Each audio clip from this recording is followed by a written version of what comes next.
وَإِذْ جَعَلْنَا الْبَيْتَ مَثَابَةً لِلنَّاسِ وَأَمْنًا وَاتَّخِذُوا مِن مَّقَامِ إِبْرَاهِيمَ مُصَلًّى وَعَهِدْنَا إِلَىٰ إِبْرَاهِيمَ وَإِسْمَاعِيلَ أَن طَهِّرَا بَيْتِيَ لِلطَّائِفِينَ وَالْعَاكِفِينَ وَالرُّكَّعِ السُّجُودِ. بسم اللہ الرحمن الرحیم. الحمد للہ رب العالمین وصلی اللہ علی محمد وآلہ الطاہرین ولعنۃ اللہ علی اعدائہم اجمعین. موضوع گفتگو اعتکاف، اور ہماری اس گفتگو کا عنوان ہے اعتکاف صحیح ہونے کی شرائط. کوئی بھی عبادت ہو، چاہے وہ غسل ہو یا وضو ہو یا نماز ہو یا روزہ ہو یا اعتکاف ہو، واجب ہو یا مستحب ہو،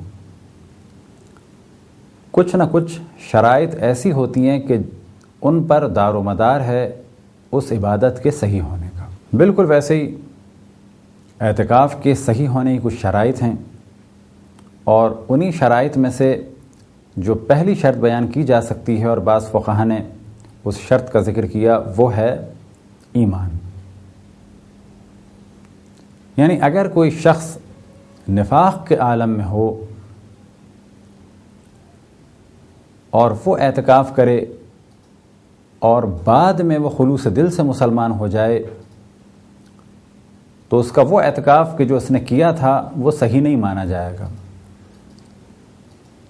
اب ممکن ہے کوئی سوال کرے کہ اس کے اعتکاف کے صحیح ہونے یا نہ ہونے کا کیا نتیجہ ہے؟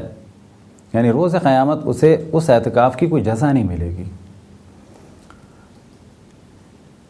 کیونکہ منافق کے اعمال اللہ سبحانہ و تعالیٰ کی بارگاہ میں قبول نہیں ہیں. کون سے اعمال؟ کہ جو اس نے مسلمان بن کے اسلامی معاشرے میں انجام دیے، چاہے وہ نماز ہو، چاہے وہ روزہ ہو، چاہے وہ حج ہو، چاہے وہ اعتکاف ہو. منافق کی ایک علامت بغض اہل بیت علیہم السلام ہے. لہذا اگر کوئی فضائل اہل بیت علیہم السلام سے آشنا ہونے کے بعد اور مقام اہل بیت علیہم السلام سے آشنا ہونے کے بعد بھی ان سے بغض رکھے، تو وہ بھی انہی منافقین کے زمرے میں آتا ہے کہ جن کی عبادت اللہ سبحانہ و تعالیٰ کی بارگاہ میں قبول نہیں. تو اعتکاف کی پہلی شرط ہے ایمان، اور دوسری شرط ہے عقل. یعنی اگر کوئی عاقل اعتکاف انجام دے تو اس کا اعتکاف صحیح ہے، لیکن اگر کوئی عقل نہ رکھتا ہو، اب وہ چاہے ایسا دیوانہ ہو کہ جو ہمیشہ دیوانگی میں ہے، اس کا بھی اعتکاف صحیح نہیں. اور اگر کوئی ایسا دیوانہ ہے کہ جو ادواری ہے، یعنی کبھی کبھی اسے دیوانگی کا دورہ پڑتا ہے، اب اگر اسے اس کے گھر والے اعتکاف کروائیں تو اس کا اعتکاف صحیح نہیں ہے.